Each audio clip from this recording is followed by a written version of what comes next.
नमस्कार. उद्या आहे वार रविवार आणि उद्या आहे रथसप्तमी.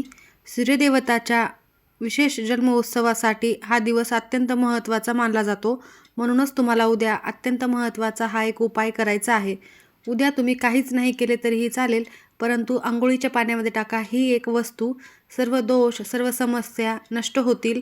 त्यासोबतच कोणतीही बाधा झालेली असेल ती देखील नष्ट होणार आहे. तुमच्या कुटुंबाची खूप प्रगती होणार आहे आणि सूर्यदेवता तुमच्यावर प्रसन्न झाल्यानंतर तुमच्या आयुष्यामध्ये सकारात्मक प्रभाव नक्कीच पडणार आहे. तर अशी कोणती वस्तू तुम्हाला अंघोळीच्या पाण्यामध्ये टाकायची आहे, उद्या कोणत्या वेळेत टाकायची आहे, सविस्तर संपूर्ण माहिती आपण या व्हिडिओमध्येच बघणार आहोत. त्यामुळे व्हिडिओ स्किप न करता शेवटपर्यंत बघा. माहिती आवडल्यास लाईक, शेअर, सबस्क्राईब करून बेल आयकॉनला प्रेस करा आणि कमेंट बॉक्समध्ये ओम गृहिणी सूर्याय नमः किंवा ओम सूर्याय नमः लिहायला अजिबात विसरू नका. रथसप्तमी हा दिवस सूर्यदेवताच्या जन्मदिवसानिमित्त साजरा केला जातो. पौराणिक कथेनुसार महर्षी कश्यप आणि देवी माता आदिती यांच्या पोटी सूर्यदेवताचा जन्म झाला होता. हा माघ शुक्ल सप्तमीला झाला होता. सूर्य हा भगवान विष्णूंचेच एक रूप आहे असे देखील सांगण्यात आलेले आहे. या दिवशी सूर्याने आपल्या 7 घोड्यांच्या रथात बसून जगाला प्रकाशित करण्याची सुरुवात केली होती. तसेच सूर्य उत्तरायणात उत्तर दिशेकडे मार्गक्रमण करत असतो, ज्यामुळे वसंत ऋतूची सुरुवात होते आणि तापमान देखील वाढत असते. हा सण सूर्याप्रती कृतज्ञता व्यक्त करण्यासाठी आणि जीवनातील अंधार दूर करण्यासाठी अत्यंत महत्त्वाचा आहे. मकर संक्रांतीपासून सुरू झालेल्या हळदीकुंकवाचा कार्यक्रमाचा हा शेवटचा दिवस असतो. तुम्हाला ह्या शुभ दिवशी अत्यंत महत्त्वाचा हा उपाय प्रत्येकाने करायचाच आहे. कारण तुम्ही अंघोळीच्या पाण्यामध्ये जर काही वस्तू टाकल्या तर तुमच्यातील नकारात्मकता ही दूर होत असते आणि अशा काही विशेष तिथीवर हा उपाय केल्यास त्याचे फळ तुम्हाला लवकर मिळत असते.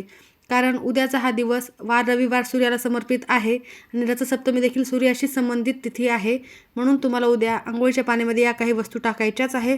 रथसप्तमीच्या दिवशी तुम्ही हा उपाय केल्याने तुमच्या आयुष्यातील सर्व दुःख समस्या दूर होतील. तुम्हाला सतत काही ना काही कामांमध्ये अडचणी येत असतील, आलेला पैसा घरात टिकत नसेल, खूप कष्ट मेहनत करून पैसा देखील घरात येत नसेल किंवा घरामध्ये भांडणे, वादविवाद किंवा एखादी बाधा घराला झालेली असेल. कधीकधी आपण बाहेर जात असतो, तिथली जागा चांगली नसते, तिथून नकारात्मकता आपल्या घरामध्ये येत असते. त्यामुळेच घरामध्ये वादविवाद, भांडणे, क्लेश होत असतात. तर अशा सर्व समस्या दूर करण्यासाठी हा उपाय अत्यंत प्रभावशाली ठरणार आहे. कारण या दिवशी हा उपाय केल्याने तुमच्या अंगातील नकारात्मकता सूर्यतेजाप्रमाणेच दूर होते आणि सूर्यतेजाप्रमाणे तुमचे आयुष्य हे सकारात्मक होते. त्यामुळे तुम्ही आवर्जून हा उपाय करा. रथसप्तमीचा मुख्य उद्देश हा सूर्यदेवताची उपासना करून आरोग्य, समृद्धी आणि पापमुक्ती मिळवणे यासाठी आहे. सूर्य हा जीवनाचा मूळ स्रोत आहे आणि ग्रहांचा राजा देखील आहे. या दिवशी पूजा केल्याने कुंडलीतील सूर्याशी संबंधित सर्व दोष हे दूर होतात, रोगमुक्ती मिळते आणि जीवनामध्ये पैसा, संपत्ती, संततीशी संबंधित कोणत्याही समस्या असो त्या पूर्णतः नष्ट होतात. या दिवशी 7 या अंकाला विशेष महत्त्वाचे मानले जाते. सूर्याच्या रथाला 7 घोडे असतात. सप्तलोक किंवा 7 वार हे दर्शवत असतात. त्यासोबतच 12 चाके असतात. हे 12 राशी दर्शवतात. आणि या दिवशी सूर्य नाडी जागृत होते, सात्विकता वाढते आणि चैतन्य मिळते. अशा या शुभ दिवशी तुम्हाला सकारात्मकतेने या सर्व गोष्टी हव्या असतील तर तुम्हाला हा उपाय करायचा आहे. ज्योतिषशास्त्रात सूर्य हा आत्मकारक असून कीर्ती, सत्ता आणि रोगप्रतिकारक शक्ती देत असतो. हा सण वाढत्या तापमानाचा दर्शक असून शेतकऱ्यासाठी देखील सुगीचे दिवस आणतो. या दिवशी तुम्ही आवर्जून दान, जप आणि अनुष्ठान केल्यास त्याचे 100 पटीने पुण्यफळ प्राप्त होत असते. तर उद्या तुम्हाला हा उपाय कोणत्या वेळेत करायचा आहे? तर उद्या तुम्हाला हा उपाय शक्यतो ब्रह्ममुहूर्तावरच करायचा आहे. कारण ही वेळ सकारात्मक लहरी जास्त प्रमाणामध्ये सक्रिय असतात. कारण ही वेळ देवी देवतांचे स्नान करण्याची वेळ असते. म्हणून तुम्ही या वेळेत कोणतेही उपाय केले तर ते फलित ठरत असतात. त्यामुळे तुम्हाला या काही वस्तू अंघोळीच्या पाण्यामध्ये टाकून ब्रह्ममुहूर्तावरच स्नान करायचे आहे. शक्यतो तेव्हा करा. नाही शक्य झाले तर जेव्हा करताय तेव्हा तुम्हाला ह्या वस्तू टाकायच्या आहेत. परंतु तुम्ही उद्याच्या दिवशी जर सकाळीच लवकरात लवकर सूर्य उगवण्याच्या आधीच अंघोळ केली आणि त्यामध्ये या काही वस्तू टाकल्या तर निश्चितच त्याचे फळ तुम्हाला अनेक पटीने प्राप्त होत असते. उद्या तुम्हाला या प्रकारे हे उपाय करून अजून काही महत्त्वाची कामे देखील करायची आहेत. तर तुम्हाला उद्या सकाळी लवकर उठून शुचिर्भूत व्हायचे आहे व त्यानंतर सूर्यदेवताला अर्घ्य हे आवर्जून द्यायचे आहे. सूर्यदेवताला अर्घ्य दिल्यामुळे तुमच्या आयुष्यातील सर्व नकारात्मकताही दूर होत असते. तर त्यासोबतच तुम्हाला रथसप्तमीची पूजा सकाळी अरुणोदय काली सुरू करायची आहे.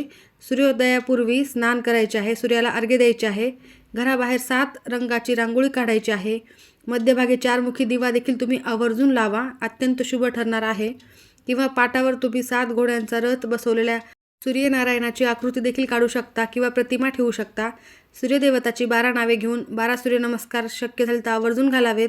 तांबडी फुले, गंध, नैवेद्य, खीरपुरीचा नैवेद्य दाखवला तर उत्तम ठरेल. या दिवशी अंगणात गोवऱ्या पेटवून मातीच्या भांड्यात दूध उकळवतात आणि उतू जाईपर्यंत तापवतात. 12 धान्याच्या राशीची पूजा देखील या दिवशी तुम्हाला आवर्जून करायची आहे. तर उद्या तुम्हाला हा उपाय करून झाल्यानंतर 12 धान्य किंवा 7 धान्य घ्यायचे आहेत. 7 घेतले तरीही चालेल, कारण या दिवशी 7 या अंकाला विशेष महत्त्वाचे मानले जाते.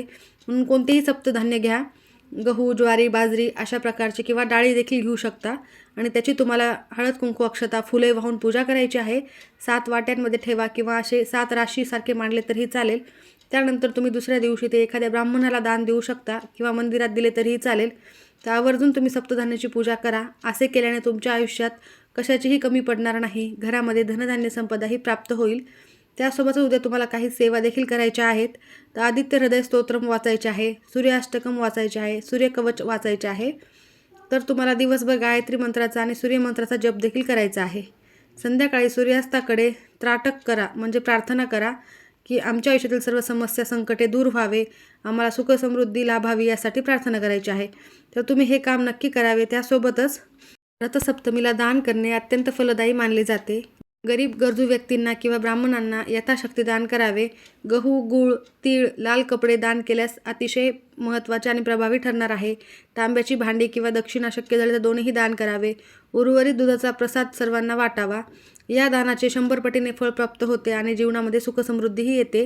तर या प्रकारे तुम्हाला हे काही कामे करायची आहेत आणि त्याआधी तुम्हाला उद्या सर्वात महत्त्वाचे म्हणजे अंघोळीच्या पाण्यामध्ये ही वस्तू टाकायची आहे. काही लवकर उठायचे आहे. तर सर्वात पहिली आणि महत्त्वाची वस्तू, या दिवशी तुम्हाला अंघोळीच्या पाण्यामध्ये थोडेसे पांढरे तीळ टाकायचे आहेत. पांढऱ्या तिळाला या दिवशी खूप महत्त्वाचे मानले जाते, त्यामुळे तुम्हाला या दिवशी आवर्जून तीळ टाकायचेच आहेत.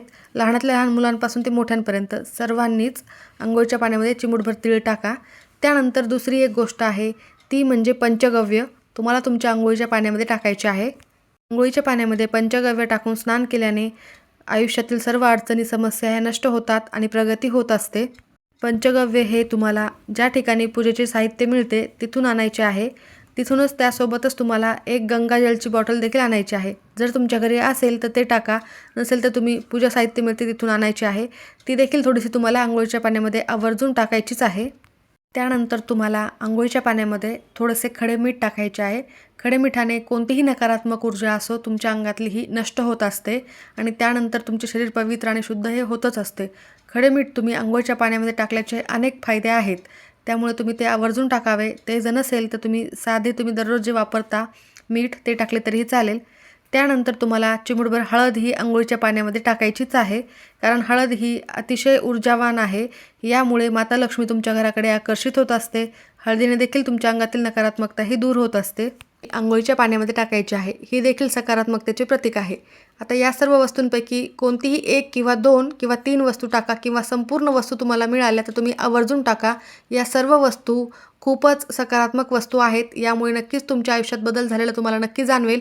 त्यानंतर तुम्हाला अंघोळ करत असताना गंगे चैमुने चैव गोदावरी सरस्वती नर्मदे सिंधू कावेरी जलेस्मिन् सन्निधी कुरु या मंत्राचा जप तुम्ही करू शकता, कारण यामुळे तुम्हाला पवित्र नद्यांमध्ये, गंगामध्ये स्नान केल्याचे पुण्यफळ प्राप्त होत असते. त्यानंतर तुमची अंघोळ झाल्यावर स्वच्छ कपडे परिधान करून सुरुवातीला सांगितल्याप्रमाणे रथसप्तमीची विधिवत पूजा करायची आहे.